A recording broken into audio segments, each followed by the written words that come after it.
Manju's foodie സെറ്റിലേക്ക് എല്ലാവർക്കും സ്വാഗതം. ഇന്ന് കാണിക്കാൻ പോകുന്ന റെസിപ്പി ഒരു ഇൻസ്റ്റൻറ്റ് കണ്ടൻസ്ഡ് മിൽക്കിൻ്റെ റെസിപ്പിയാണ്. കണ്ടൻസ്ഡ് മിൽക്ക് നോർമലി പാൽ ഉപയോഗിച്ചിട്ടാണ് ഉണ്ടാക്കാറ്. എന്നാൽ ഞാനിന്ന് കാണിക്കുന്നത് പാൽപ്പൊടി വെച്ചിട്ടുള്ള റെസിപ്പിയാണ്. പാൽപ്പൊടി വെച്ചിട്ട് തന്നെ നമുക്ക് 2-3 തരത്തിൽ കണ്ടൻസ്ഡ് മിൽക്ക് ഉണ്ടാക്കിയെടുക്കാം. ബേക്കിംഗ് പൗഡറും അതുപോലെ കോൺഫ്ലോറൊക്കെ ചേർത്തിട്ട് ഉണ്ടാക്കുന്നൊരു മെത്തേഡ് ഉണ്ട്. എന്നാൽ ഞാനിന്ന് കാണിക്കുന്നത് വളരെ കുറച്ച് ഇൻഗ്രീഡിയൻസ് മാത്രം ഉപയോഗിച്ചിട്ടുള്ള വളരെ പെട്ടെന്ന് റെഡിയാക്കി എടുക്കാൻ പറ്റുന്ന, വെറും 2-3 മിനിറ്റിനുള്ളിൽ തന്നെ റെഡിയാക്കി എടുക്കാൻ പറ്റുന്ന ഒരു റെസിപ്പിയാണ്. അപ്പോൾ അത് എങ്ങനെ ഉണ്ടാക്കാമെന്ന് നോക്കാം. അതിന് വേണ്ടിയിട്ട് ഞാനിപ്പോൾ ഒരു മിക്സിയുടെ ജാറിലേക്കാണ് ഇതിലേക്ക് വേണ്ടിയുള്ള ഇൻഗ്രീഡിയൻസ് എല്ലാം ഇട്ട് കൊടുക്കുന്നത്. ഇതിലേക്ക് 1/2 കപ്പ് പാൽപ്പൊടി, 1/2 കപ്പ് എന്ന് പറഞ്ഞു കഴിഞ്ഞാൽ 8 ടേബിൾ സ്പൂണാണ്. ഇനി 1/4 കപ്പ് പൊടിച്ച പഞ്ചസാര. പഞ്ചസാര പൊടിച്ചതിന് ശേഷം 1/4 കപ്പ് തന്നെ ചേർക്കണം കേട്ടോ, അത് ശ്രദ്ധിക്കണം. നമ്മൾ പൊടിക്കാതെ 1/4 കപ്പ് പഞ്ചസാര എടുത്തിട്ടുണ്ടെങ്കിൽ അത് പൊടിച്ച് കഴിയുമ്പോൾ എപ്പോഴും അളവ് കൂടുതലായിരിക്കും. അതുകൊണ്ടാണ് 1/4 കപ്പ് പൊടിച്ചത് ഞാൻ പ്രത്യേകം പറഞ്ഞത്. ഇനി 1 ടീസ്പൂൺ നെയ്യ്, പിന്നെ 1/4 കപ്പ് ഇളം ചൂടുള്ള വെള്ളം. ചൂടുവെള്ളം തന്നെ ചേർത്ത് കൊടുക്കണം, നോർമൽ വാട്ടർ ചേർത്ത് കൊടുക്കരുത്. ഇനി ഇതെല്ലാം കൂടിയിട്ട് നന്നായിട്ടൊന്ന് ബ്ലെൻഡ് ചെയ്തെടുക്കാം. മാക്സിമം ഒരു 30 സെക്കൻഡ് നേരം, അത്ര നേരം മാത്രം മതി ഒന്ന് ബ്ലെൻഡ് ചെയ്തെടുക്കാം. അപ്പോഴേക്കും നന്നായിട്ട് ബ്ലെൻഡായി വന്നോളും.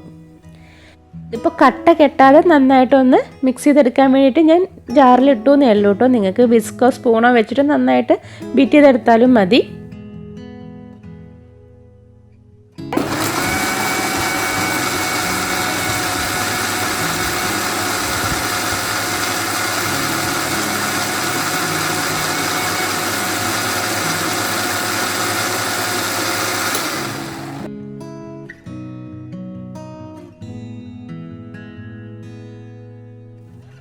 ഇപ്പോൾ അത് നല്ലതുപോലെ നടിച്ചെടുത്തിട്ടുണ്ട്.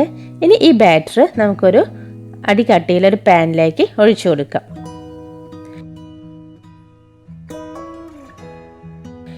ലോ ഫ്ലെയിമിൽ വെച്ചിട്ട് വേണം ഇനി ഇത് കുക്ക് ചെയ്തെടുക്കാൻ.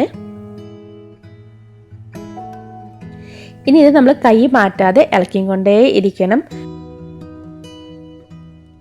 മാക്സിമം ഒരു 2 മിനിറ്റ് നേരം. അപ്പോഴേക്കും നമ്മുടെ കണ്ടൻസ്ഡ് മിൽക്ക് ഇങ്ങനെ കുറുകി കറക്റ്റ് പാകത്തിനായി വരും. ലോ ഫ്ലെയിമിൽ വെച്ചിട്ട് കട്ട കെട്ടാതെ നമ്മളിതിങ്ങനെ ഇളക്കി കൊണ്ടേ ഇരിക്കണം. ഇനിയിപ്പോൾ കുക്ക് ചെയ്ത ടൈമിൽ ചെറിയ രീതിയിൽ കട്ട കെട്ടിയിട്ടുണ്ടെങ്കിൽ ജസ്റ്റ് ചൂടാറിയതിന് ശേഷം വെറും 10 സെക്കൻഡ് നേരം ഒന്ന് മിക്സിയുടെ ജാറിലിട്ടിട്ട് ഒന്ന് ബ്ലെൻഡ് ചെയ്തെടുത്താൽ മതി. അപ്പോൾ കണ്ടൻസ്ഡ് മിൽക്ക് പെർഫെക്റ്റ് ആയിട്ട് തന്നെ കിട്ടും. ഇങ്ങനെ കുറുകി വരുന്ന ഒരു പാകമാകുമ്പോൾ നമുക്ക് ഫ്ലെയിം ഓഫ് ചെയ്യാം.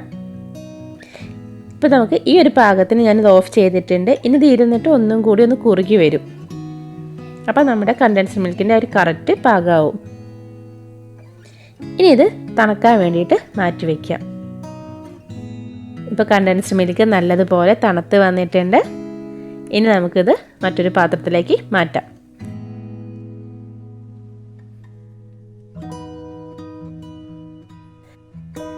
നമുക്കിത് ഒരുപാട് ദിവസം ഫ്രിഡ്ജിൽ സ്റ്റോർ ചെയ്ത് വെക്കാൻ പറ്റും.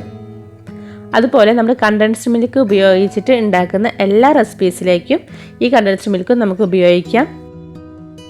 നമ്മുടെ കടയിൽ നിന്ന് മേടിക്കുന്ന കണ്ടൻസ്ഡ് മിൽക്കിൻ്റെ അതേ ടേസ്റ്റ് തന്നെയാണ്.